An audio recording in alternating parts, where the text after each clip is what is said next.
اب شیخ عبد القادر جیلانی رحمۃ اللہ علیہ کے خطبات کے مجموعے الفتح الربانی یعنی فتوح ربانی کے اردو ترجمے کا 14واں خطبہ پیش کیا جا رہا ہے، جس کا عنوان ہے اولیاء اعظام اور علماء کرام کی توہین کرنے والا منافق بے دین ہے۔ 14ویں مجلس 7 ذی قعدہ 545 ہجری المقدس کو جمعہ کے دن صبح کو مدرسہ قادریہ میں ارشاد فرمایا، اے منافق، اللہ تعالیٰ تجھے پاک کر دے، کیا تیرے لیے تیرا نفاق کافی نہیں کہ تو علماء و اولیاء اور صلحاء کی غیبتیں کرتا ہے، ان کے گوشت کھاتا ہے؟ ان قریب تیری اور تیرے بھائی تجھ جیسے منافقوں کی زبانوں اور گوشت کے کو کیڑے کھا لیں گے اور ٹکڑے ٹکڑے کر دیں گے، اور زمین تم کو بھینچ ڈالے گی اور پیس ڈالے گی اور چور چور کر ڈالے گی۔ جو لوگ اللہ عز و جل اور اس کے نیک بندوں کے ساتھ حسن ظن نہیں رکھتے اور ان کے لیے متواضع نہیں ہوتے، ان کے لیے فلاح و نجات نہیں، وہ تو امیر و رئیس ہیں، پھر تو ان کے لیے متواضع کیوں نہیں ہوتا؟ تو ان کی نسبت کچھ بھی نہیں ہے۔ حق عز و جل نے ان کو حل و عقد انتظام عالم سپرد کر دیا ہے، انہی کی برکت سے آسمان مہ برساتا ہے اور زمین سبزہ اگاتی ہے، تمام مخلوق ان کی رعیت ہے، ان میں سے ہر ایک مثل پہاڑ کے ہے جس کو آفتوں اور مصیبتوں کی ہوائیں جنبش نہیں دے سکتیں، وہ مقام توحید اور رضائے الہی سے قطعاً جنبش نہیں کرتے ہیں، راضی برضا رہتے ہیں، رضائے الہی کے اپنے اور دوسروں کے لیے طلبگار بنے ہوئے ہیں۔ تم اللہ عز و جل کی طرف توبہ کرو اور معذرت کرو، اور جو گناہ تمہارے اور اس کے درمیان میں ہیں ان کا اقرار کرو اور اس کے روبرو عاجزی کرو۔ تمہارے آگے کیا ہے؟ اگر تم اس کو پہچان لیتے تو موجودہ حالت پر نہ رہتے اور حالت پر ہوتے۔ اللہ عز و جل کے روبرو ویسا ہی ادب کرو جیسے اگلے لوگ ادب کیا کرتے تھے۔ تم بمقابلہ ان کے مخنث یعنی ہجڑے اور عورتیں ہو۔ تمہاری بہادری اس وقت ہے جب تم کو تمہارے نفس اور خواہشیں اور تمہاری طبیعتیں حکم دیں۔ دین کی بہادری اللہ عز و جل کے حقوق ادا کرنے میں ہے۔ تم حکماء و علماء کے کلام کی اہانت نہ کرو، کیونکہ ان کا کلام دوا ہے اور ان کے کلمات وحی الہی کا نتیجہ و خلاصہ ہیں۔ تمہارے درمیان میں صورتاً کوئی نبی موجود نہیں ہے تاکہ تم اس کی اتباع کرو، بس جب تم نبی صلی اللہ علیہ وسلم کے متبعین کی اتباع کرو گے جو کہ نبی صلی اللہ علیہ وسلم کی تابع داری میں حقیقتاً ثابت قدم ہیں، پس گویا تم نے نبی صلی اللہ علیہ وسلم کی ہی اتباع کر لی، اور جب تم نے ان کو دیکھ لیا تو گویا تم نے نبی صلی اللہ علیہ وسلم کو ہی دیکھ لیا۔ تم متقی عالموں کی صحبت میں رہو، کیونکہ اس میں تمہارے لیے برکت ہے، اور جو عالم کے علم پر عمل نہیں کرتے ان کی صحبت اختیار نہ کرو، کیونکہ ان کی صحبت میں تمہارے لیے بدبختی ہے۔ جب تو ایسے شخص کی صحبت میں رہے گا جو تجھ سے تقوی اور علم میں بڑا ہے تو ان کی مصابحت تیرے لیے موجب برکت ہوگی، اور جب تو ایسے شخص کی صحبت میں رہے گا جو تجھ سے عمر میں تو بڑا ہے لیکن اس میں تقوی و علم نہیں ہے تو اس سے تیری مصابحت تیرے لیے بدبختی کا سبب ہوگی۔ تو جو کچھ عمل کرے اللہ عز و جل کے لیے کرے، نہ اس کے غیر کے لیے، اور جو چھوڑے اسی کے لیے چھوڑے، نہ کہ اس کے غیر کے لیے۔ تیرا عمل غیر اللہ کے لیے کفر ہے، اور تیرا غیر اللہ کے لیے چیز کا چھوڑنا ریاکاری ہے۔ جو اس کو نہ پہچانے اور غیر اللہ کے لیے عمل کرے بس وہ ہوس میں مبتلا ہے، ان قریب موت آئے گی اور تیری ہوس کو قطع کر دے گی۔ تجھ پر افسوس، تو قلب کے ساتھ اپنے پروردگار عز و جل سے تعلق جوڑ لے اور غیر اللہ سے قطع کر لے۔ نبی صلی اللہ علیہ وسلم نے فرمایا، جو تعلق تمہارے اور تمہارے رب کے درمیان ہے اسے جوڑو، سعادت پاؤ گے، اور اس علاقہ کو جو تمہارے اور تمہارے رب کے درمیان ہے ساتھ حفاظت قلوب صالحین کے اختیار کرو۔ اے غلام، اگر تو غنی اور فقیر کے آنے کے وقت اپنے میں کوئی جدائی پائے تو تیرے لیے فلاح نہیں، دونوں سے برابری کے ساتھ مل۔ اکرام فقراء کا صبر ہے اور ان سے برکت لینا اور ان کی ملاقات کو متبرک سمجھنا اور ان کے ساتھ بیٹھنا۔ نبی صلی اللہ علیہ وسلم نے فرمایا، صابر فقیر قیامت کے دن خدا کے ہم نشیں قلبوں سے ہیں اور کل اپنے اجسام سے اس کے ہم نشیں ہوں گے۔ یہی وہ لوگ ہیں جن کے قلوب نے دنیا میں زہد کیا اور دنیا کی زینت سے روگدانی کی اور اپنے فقر کو امیری پر اختیار کیا اور اس پر صابر ہوئے۔ بس جب ان کی یہ حالت کامل ہو گئی، آخرت نے ان کو پیغام دیا اور اپنا نفس ان پر پیش کیا۔ اس وقت یہ آخرت سے جا ملے، بعدہ جب ان کو آخرت سے ملاقات ہوئی اور یہ معلوم کر لیا کہ وہ بھی غیر اللہ ہے، بس اس سے واپسی کر لی اور اپنے قلوب کی پیٹھ کو اس کی طرف پھرا دیا اور حق عز و جل سے حیا کر کے آخرت سے بھاگے۔ یہ غیر رب کے ساتھ کیسے ٹھہر سکتے ہیں اور حادث چیزوں کے ساتھ کیسے رہتے اور اس سے کیسے مانوس ہوتے؟ تمام اعمال اور حسنات اور تمام طاعتوں کو آخرت کے حوالے کر کے سچائی کے بازوؤں سے اپنے مولا کی طلب میں پرواز کر آئے، آخرت کے پاس پنجرہ چھوڑ دیا اور یہ اپنے وجود کے پنجروں سے نکل کر اپنے پیدا کرنے والے کی طرف پرواز کر آئے اور رفیق اعلیٰ کے طلبگار ہوئے۔ اول و آخر، ظاہر و باطن کو طلب کیا اور اس کے قرب کی برج میں جگہ لی اور ان لوگوں سے ہو گئے جن کے بارے میں اللہ عز و جل نے ارشاد فرمایا، وَإِنَّهُمْ الْآيَةُ، اور بے شک وہ میرے نزدیک اچھے منتخب لوگوں میں سے ہیں۔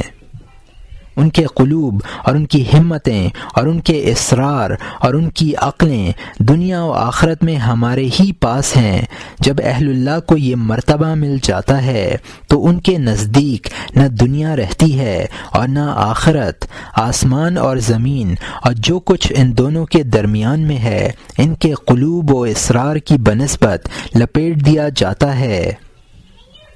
اللہ تعالیٰ ان کو غیر سے فنا کر کے اپنی ذات میں موجود کر لیتا ہے، ان کو فنا سے بقا کا مرتبہ مل جاتا ہے۔ پھر اگر ان کے لیے دنیاوی حصہ ہوتا ہے تو وہ حصہ لینے کے لیے خدائے تعالیٰ ان کو آدمیت و بشریت کی جانب پھیر دیتا ہے تاکہ علم و سابقہ و قضائے الہی متبدل نہ ہو جائے۔ اس وقت وہ علم و قضاء و قدر الہی کے ساتھ اچھا ادب کرتے ہیں اور جو کچھ ان کو ملتا ہے اس کو زہد و ترک کے قدم پر چل کر لے لیتے ہیں، نہ ساتھ نفس و خواہش و ارادہ کے، اور ظاہری حکم ان کے نزدیک تمام حالتوں میں محفوظ رہتا ہے۔ وہ دنیا کے ساتھ مخلوق پر بخل نہیں کرتے ہیں، اگر ان کو قدرت مل جائے تو وہ سب کو مقرب الہی بنا دیں۔ ان کے دلوں میں مخلوقات و حادث چیزوں میں سے کسی چیز کی ذرہ برابر قدر نہیں رہتی۔ جب تک تو دنیا کے ساتھ رہے گا آخرت کے ساتھ اتصال نصیب نہ ہوگا۔ تو عقل مند ہوشیار بن جا،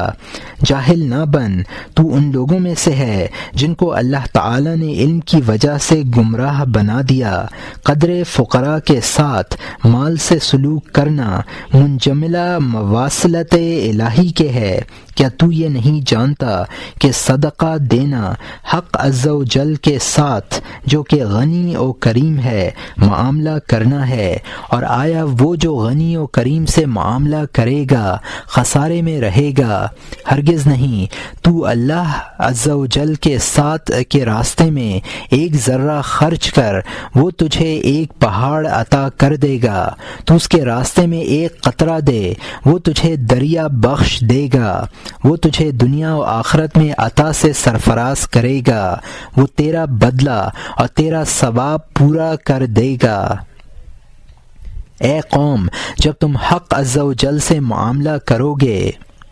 تمہاری کھیتیاں بڑھیں گی اور تمہاری نہریں بہہ نکلیں گی، اور تمہارے درختوں میں پتے آئیں گے اور شاخیں نکلیں گی اور پھل نکلیں گے۔ تم امر بالمعروف اور نہی عن المنکر کرو اور دین الہی کے مددگار بنو اور اس کے دشمنوں سے عداوت رکھو۔ صدیق جو کہ خدا کے ساتھ نیکوکاری میں سچائی برتتا ہے اور اس کی صداقت خلوت و جلوت اور خوشی اور مصیبت اور سختی اور نرمی میں ہمیشہ یاد رہا کرتی ہے۔ تم اپنی حاجتوں کو حق عز و جل سے ہی طلب کیا کرو، نہ کہ اس کی مخلوق سے، اور اگر مخلوق سے طلب ضروری ہو تو تم حق عز و جل پر اپنے دلوں سے داخل ہو جاؤ، دل اسی کی طرف متوجہ کر دو، پس البتہ وہ تم کو جہتوں میں سے کسی خاص جہت سے طلب کرنے کا الہام کر دے گا۔ بعدہ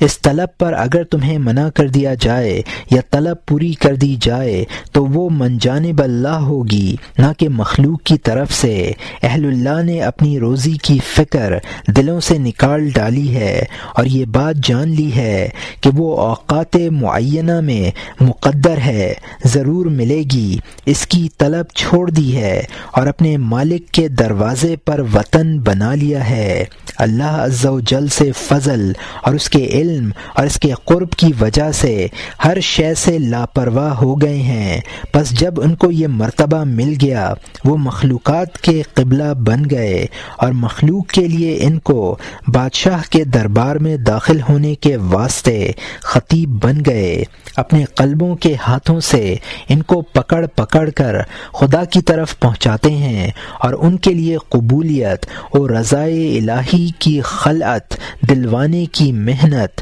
برداشت کرتے ہیں۔ بعض اہل اللہ رحمت اللہ علیہ سے مروی ہے کہ وہ اللہ کے بندے جن کی بندگی خدا کے لیے محقق ہو چکی ہے نہ خدا سے دنیا طلب کرتے ہیں اور نہ آخرت، بس اس سے اسی کو چاہتے ہیں نہ غیر کو۔ اے اللہ، تمام خلق کو اپنے دروازے کا راستہ دکھا دے۔ ہمیشہ میرا یہی سوال ہے اور اختیار تجھے ہے۔ یہ دعا عام ہے جس پر مجھے ثواب دیا جائے گا، اور اللہ عز و جل اپنی مخلوق کے ساتھ جو چاہتا ہے وہ کرتا ہے۔ جب قلب کی حالت درست ہو جاتی ہے تو وہ خلق پر رحمت و شفقت سے بھر جاتا ہے۔